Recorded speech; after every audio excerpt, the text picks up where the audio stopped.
সঙ্গে আল্লাহ সরাসরি কথা বলছেন, ইয়া আইয়ুহান নাস।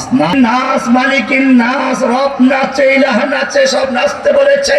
কোরআনের সামনে মজাক করেছে, উপহাস করেছে, চিৎকার বেবাতা মুসলমান না কাফের। তাদের পক্ষে যারা বিবৃতি দিয়েছে, তাদের পক্ষে যারা সাফাই গিয়েছে, সে ব্যক্তি মুসলমান না কাফের। পরিষ্কার মনে রাখতে হবে, আল্লাহর কালাম যখন আল্লাহ বলেন ইয়া আইয়ুহান নাস, তার মানে হচ্ছে আল্লাহ তাআলা মানুষের সঙ্গে কথা বলছেন। নাস মানে কি? মানুষ। মানুষ বলতে শুধু মুসলিম মুমিন নয়, হিন্দু বৌদ্ধ খ্রিস্টান তুমি যেই হও না কেন, ইয়া আইয়ুহান নাস। আমি মানুষকে উদ্দেশ্য করে বলছি, আল্লাহ তাআলা মানুষের সঙ্গে কথা বলছেন। যখন তিনি বলেন ইয়া আইয়ুহাল্লাযীনা আমানু, তার মানে হচ্ছে তিনি ঈমানদারদের সঙ্গে কথা বলছেন। এখন শুধু ঈমানদারদের সাথে কথা হচ্ছে। যখন তিনি বলেন ইয়া আইয়ুহান নাবিয়্যু, ইয়া আইয়ুহার রাসূল, ইয়া আইয়ুহাল মুযাম্মিল, ইয়া আইয়ুহাল মুদ্দাসসির, তখন শুধুমাত্র তার নবীর সঙ্গে কথা হচ্ছে।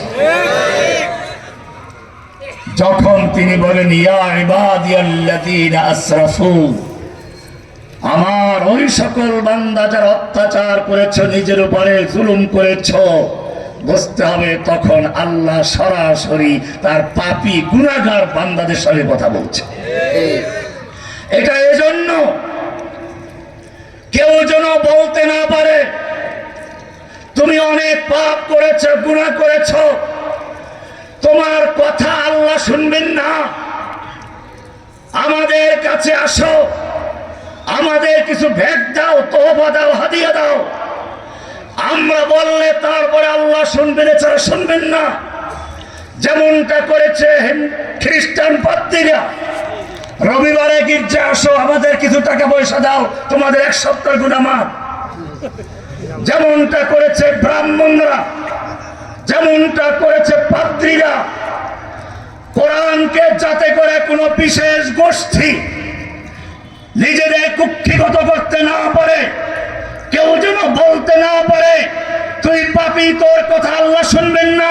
সেজন্য আল্লাহ সরাসরি ডাক দিয়ে পাপীদের সঙ্গে কথা বলেন, ইয়া ইবাদিয়াল্লাযীনা আসরাফু, আমার ওই সকল বান্দা যারা জুলুম করেছো, পাপ করেছো, গুনাহ করেছো, আমার কাছে আসো, আমি তোমাদের ক্ষমা করে দেব। সুবহানাল্লাহ, সরাসরি কথা বলেন। আশ্চর্য হয়ে যাবেন, কোরআনের একটা বর্ণনার ভঙ্গি আছে। আল্লাহ তাআলা কোরআনে বারবার বলেছেন ইয়াসআলুনাকা আনিল আহিল্লা, হে নবী আপনাকে লোকেরা জিজ্ঞেস করবে নতুন চাঁদ সম্পর্কে, আপনাকে জিজ্ঞেস করবে, কুল আপনি বলে দিন হিয়া মাওয়াকিতুল লিন্নাস, চাঁদ হচ্ছে মানুষের জন্য একটা সময় নির্ধারণকারী চিরস্থায়ী ক্যালেন্ডার। আপনি বলুন আমি কি বলতে চাচ্ছি, ভালো করে খেয়াল করবেন। ইয়াসআলুনাকা আনির রূহ, হে নবী আপনাকে লোকেরা জিজ্ঞেস করবে রূহ সম্পর্কে। রূহ কি? আপনাকে জিজ্ঞেস করবে। কুলির রূহ মিন আমরি রাব্বি, আপনি বলুন রূহ হচ্ছে আমার রবের একটা কমান্ড, একটা আদেশ। আপনি বলুন। আবার বলা হচ্ছে ইয়াসআলুনাকা আনিল মাহিদ, হে নবী আপনাকে লোকেরা প্রশ্ন করবে মেয়ে লোক যখন মাসিক ঋতুস্রাবে লিপ্ত থাকে তখন তার কাছে যাওয়া যাবে কিনা। কুল আপনি বলুন হুয়া আযান, নাপাক, তার কাছে যাওয়া যাবে না। ইয়াসআলুনাকা আনিল কালালা, আপনাকে জিজ্ঞেস করবে কালালা সম্পর্কে, নিঃসন্তান মানুষ সম্পর্কে। কুলিল্লাহু ইফতিকুম ফিল কালালা ইয়াসআলুনাকা আনিল খামরি ওয়াল মাইসির, আপনাকে লোকেরা জিজ্ঞেস করবে মদ জুয়া সম্পর্কে। কুল আপনি বলুন প্রত্যেকটা জায়গায় আপনাকে জিজ্ঞেস করবে আপনি বলুন, কিন্তু এক জায়গায় ব্যতিক্রম, ওয়াইদা সালাকা ইবাদি আন্নি, যদি আপনাকে লোকেরা জিজ্ঞেস করে আমার সম্পর্কে, আমি আল্লাহ সম্পর্কে, ফাইন্নী করিব, আমি বান্দার কাছে আছি, আপনার কোনো মাধ্যম দরকার নেই। ফাইন্নী করিব, আমি বান্দার কাছেই আছি। উজিবু দাওয়াতাদ দাঈ ইযা দাআনি, বান্দা যখন আমাকে ডাক দেয় আমি তার ডাকে সাড়া দিই, কোনো ভায়া মাধ্যম নেই। এই কারণে আল্লাহ সুবহানাহু ওয়া তাআলা কোরআন নাজিল করার ক্ষেত্রেও তাওরাত নাজিল করেছেন পাথরের খণ্ডে লিখিত অবস্থায়, কোন কিতাব নাজিল করেছেন চামড়ায় লিখিত অবস্থায়, কোন কিতাব দিয়েছেন বাক্সবন্দি করে, আর ইহুদি আলেমরা সেই বাক্সকে পুঁজি করে ব্যবসা করেছে। গরিব সাধারণকে ধরতে দেয় নাই, ব্রাহ্মণরা তাদের কিতাবকে কক্ষিগত করেছে, সাধারণ নমদেরকে ধরতে ছুঁইতে দেয় নাই। এমনি ভাবে যুগে যুগে মানুষকে বিভক্ত করে তিন শ্রেণীর মানুষেরা নিজেদের গোলাম বানিয়েছে, নিজেদেরকে প্রভু বানিয়েছে। এক শ্রেণী হচ্ছে ফিরআউন মার্কা শাসকেরা, স্বৈর শাসক জালিম শাসকেরা। তারা নিজেদেরকে মনে করেছে দেশটা আমার বাবার, এক এক করে দুই দুইটা রাষ্ট্র স্বাধীন করে দিয়েছে, বাপটা আমার, আমার বোনের, আমার ভাইদের, এখানে সাধারণ জনগণের কোনো ক্ষমতা নেই, তারা সব সাধারণ, আমরা সব অসাধারণ। কোরআন বলছে ইন্না ফিরআউনা আলা ফিল আরদ, সূরা কসস 3 নম্বর আয়াত থেকে পড়ো, ইন্না ফিরআউনা আলা ফিল আরদ, নিশ্চয় ফিরআউন তার ভূখণ্ডে সে আলা, সর্বময় ক্ষমতার উচ্চ পর্যায়ে দখল করে আছে। মেম্বার থেকে মন্ত্রী পর্যন্ত, ইউপি সদস্য থেকে মন্ত্রী পর্যন্ত তার আঙ্গুলের ইশারা ছাড়া কেউ কিছু করতে পারে না। আলা ফিল আরদে, সব ক্ষমতা নিজের হাতে কুক্ষিগত করেছে, সব কিছু তার ইশারায় চলবে। এমনি ভাবে ওয়াজআলা আহলাহা শিয়া, সে তার দেশের জনগণকে বিভিন্ন দলে ফেরকা বিভক্ত করেছে। কেউকে রাজাকার তকমা লাগিয়েছে, বুড়ো হলে রাজাকার, যুবক হলে জঙ্গি, আর কেউ স্বাধীনতার পক্ষে, কেউ স্বাধীনতার বিপক্ষে, আর যদি ছাত্র হয় তাহলে তাদেরকে বলবে রাজাকারের নাতিপুতি। ওয়াজআলা আহলাহা শিয়া, কে বলেছেন? আল্লাহ বলেছেন। আল্লাহ কোরআনের 28 নম্বর সূরা আল কাসাস এর শুরুতে আল্লাহ তাআলা বলছেন ওয়াজআলা আহলাহা শিয়া, সে তার দেশের জনগণকে বিভিন্ন শিয়া বানিয়েছে। শিয়া মানে কি? শিয়া মানে দল, শিয়া মানে ইরানের শিয়া না, ওই শিয়াদেরকেও শিয়া বলা হয় কারণ তারাও মানুষের, তাদেরকে দাবি করে তারা শিয়ানে আলী, আলীর দল। শিয়া অর্থ কি? এবারে কোরআনের সূরা কসস 28 নম্বর সূরা 4 নম্বর আয়াত, 3 নম্বর না 4 নম্বর আয়াত, ওয়াজআলা আহলাহা শিয়া। এবারে আমার হাতে আছে ওয়াজআলা আহলাহা শিয়া, সে তার দেশের জনগণকে বিভিন্ন দলে বিভক্ত করে রেখেছিল। ইস্তাযইফু তাইফাতাম মিনহুম, তাদের থেকে একদল মানুষকে দুর্বল করে রেখেছিল, একদলকে তার সোনার ছেড়ে, একদলকে সন্ত্রাসী বানিয়ে 10টা হুন্ডা 20টা গুন্ডা আন্দোলন ঠান্ডা এরকম উস্কানি দিয়ে একদলকে অস্ত্র দিয়ে শক্তিশালী করেছে, আর একদলকে কারাবন্দি করে তাদের জমি জমা লুটপাট করে ব্যবসা বাণিজ্য ধ্বংস করে দুর্বল করে রাখার চেষ্টা করেছে। ফিরআউনের চরিত্র আল্লাহ তুলে ধরেছেন। এরপরে বলেছেন ইউযাব্বিহু আবনাহুম ওয়া ইস্তাহয়ী নিসাহুম, ওই ফিরআউনের চরিত্র ছিল সে পুরুষদেরকে হত্যা করত, নারীদেরকে জীবিত রাখত, কিন্তু লেডি ফিরআউন নির্বিচারে গুলি করে ছেলে মেয়ে সকলকে হত্যা করেছে। এইরকম একদল হচ্ছে শাসক, যুগে যুগে যারা নিজেদেরকে এলিট মনে করে, অভিজাত মনে করে, সকল ক্ষমতার মালিক তারা। ফেরাউন সেজন্য যখন মূসা তাকে দাওয়াত দিল, ফেরাউন তার দেশের জনগণকে এর চেয়ে বড় মাঠে জড়ো করলো।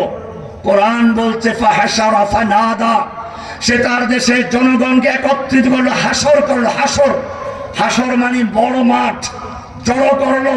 ফানাদা, সে ঘোষণা করলো আনা রাব্বুকুমুল আলা, আমি তোমাদের প্রধান রব, আমার চেয়ে বড় কে আছে। লেডি ফেরাউন এটাই করেছে। এরপরে বলেছে মা আলিমতু মিন ইলাহিন গায়রি, এই ভূখণ্ডে আমি ছাড়া কারো হুকুম চলবে না, আমি ছাড়া কারো আনুগত্য চলবে না, আমার অনুমতি ছাড়া এখানে থাকা যাবে না।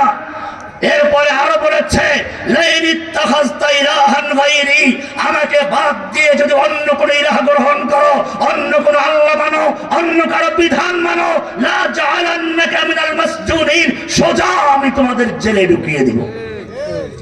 এক শ্রেণী পাওয়া গেল যারা যুগে যুগে ফেরাউন হয়েছে। মক্কার ফেরাউন আবু জাহল আবুল হাবরা, এমনি ভাবে ভারতবর্ষের এক সময় ফেরাউন হয়েছিল ইংরেজরা। তারপরে সর্বশেষ আমরা লেডি ফেরাউনকে দেখেছি, একই রকম হুকুমত চালিয়েছে, দেশের জনগণকে দুর্বল করে রেখেছে, কিছু লোকদেরকে অস্ত্র দিয়ে শক্তিশালী করেছে, গুম করেছে, খুন করেছে, লুটতরাজ করেছে, চাঁদাবাজি করেছে, গোটা দেশের অর্থ সম্পদকে খালি করে লুটপাট করে বিদেশে বেগম পাড়া বানিয়েছে। এমনকি যখন পালিয়ে যাচ্ছে তখনও নেতা নেত্রীদের খবর না নিলেও বারবার জিজ্ঞেস করছিল লাগেজ ভর্তি টাকা পয়সাগুলো ঠিক মতো হেলিকপ্টারে উঠলো কিনা। একদল মানুষ হচ্ছে এটা। এবারে দুই নাম্বার আর একটা গ্রুপ যারা নিজেদেরকে এলিট বানিয়েছিল, তারা হচ্ছে এই জালিম শরীরা শাসকদের পাঁচটা গোলাম একদল দরবারি আলেম, দরবারি মৌলবী। এরা ফেরাউনের জাদুঘর নামে ছিল, যারা ফেরাউনকে ধর্মীয় পরামর্শ দিত। আতাজারু মূসা ওয়া কওমাহু লিয়াযারাকা ওয়া আলিহাতাকা, এই লোকগুলোই বলেছিল তুমি মূসাকে এবং তার কওমকে এই সুযোগ দিবে যে তারা তোমার কওমকে এবং তোমার ধর্মকে নষ্ট করে ফেলবে, তোমার আলিহাদেরকে বর্জন করবে। বোঝা গেল ফেরাউনের কিছু আল্লাহ ছিল। এই লোকগুলো সেই ধর্মীয় আলেম যারা যুগে যুগে ফেরাউনদের শক্তি জুগিয়েছে। জনসমর্থন যখন উল্টে গেছে তখন তারা ফতোয়া লিখেছে, ইংরেজদের পক্ষে গোলাম আহমদ কাদিয়ানী ফতোয়া লিখেছে, লেডি ফেরাউনের পক্ষে 1 লক্ষ মুফতির ফতোয়া ফরিদউদ্দিন মাহমুদ লিখেছিল। দ্বিতীয় শ্রেণীর লোক, এদের সম্পর্কে কোরআন বলছে ইত্তাখাযু আহবারহুম ওয়া রুহবানহুম আরবাবাম মিন দুনিল্লাহ, এরা আল্লাহর পরিবর্তে নিজের আহবারদেরকে, রহবানদেরকে, আহবার মানে বড় বড় আলেম, রহবান মানে বড় বড় পীর মাশায়েখ, ইহুদি খ্রিস্টানরা তাদের বিজ্ঞ বিজ্ঞ বড় বড় আলেমদেরকে, ইসলামী ফাউন্ডেশনের ডিজিদেরকে, এরকম ভাবে ফরিদুদ্দিন মাসউদের মতো লোকদেরকে ইত্তাখাযু আহবারহুম, তারা তাদের আহবারদেরকে, ওয়া রুহবানহুম, আর মাজার খানকার কিছু দরবেশ পীরদেরকে তারা রহবান বানিয়েছে, আর বাবাম মিন দুনিল্লাহ, আল্লাহর পরিবর্তে রব বানিয়েছে। রব বানিয়েছে। আদি ইবনে হাতেম, হাতেম তাইর পুত্র আদি মক্কা বিজয়ের পরে পালিয়ে গিয়েছিল। আল্লাহর নবীর কাছে তার বোন এসে আমান চাইল, নিরাপত্তা চাইল। নবী তাকে নিরাপত্তা দিলেন। আদি ইবনে হাতেম নবীর দরবারে আসলেন, এসে শুনলেন এই আয়াত তেলাওয়াত করছেন ইত্তাখাযু আহবারহুম ওয়া রুহবানহুম আরবাবাম মিন দুনিল্লাহ, ইহুদি খ্রিস্টানেরা তাদের আলেমদেরকে, তাদের দরবেশদেরকে, পীরদেরকে আল্লাহর পরিবর্তে রব বানিয়ে নিয়েছে। বাপের বেটা আদি দাঁড়িয়ে গেছে, বলছি ইয়া রাসূলুল্লাহ আমার আপত্তি আছে, আমি খ্রিস্টান আলেম, ইহুদি ধর্ম সম্পর্কে জ্ঞান আছে, আমরা ইহুদি খ্রিস্টানরা আল্লাহর পরিবর্তে আমাদের পোপ পাদ্রীদেরকে, আলেমদেরকে রব বানাই নাই। রব বানাই নাই, কোরআন বলছে রব বানিয়েছে।